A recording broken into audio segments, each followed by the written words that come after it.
Hey lads, so for the Easter break, what I want you to do is go through this section on the DCG Solutions book. This is all about roof geometry.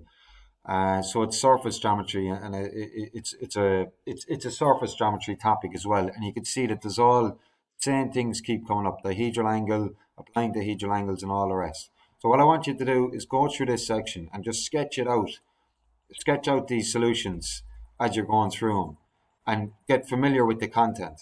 Okay, because what they're going to do is prepare you then for later on, for the longer questions. So I'll just go back to that again.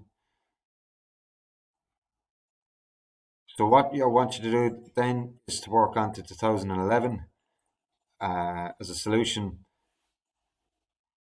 and also then the next one, 2012. Okay, so I'll have in here, I'll put them up on Classroom. There's 2011, there's a solution in the mark screen, and there's 2012. All right, so that should keep you busy enough. And if you have nothing else to do, what I'd expect is that you do another exam paper or something like that.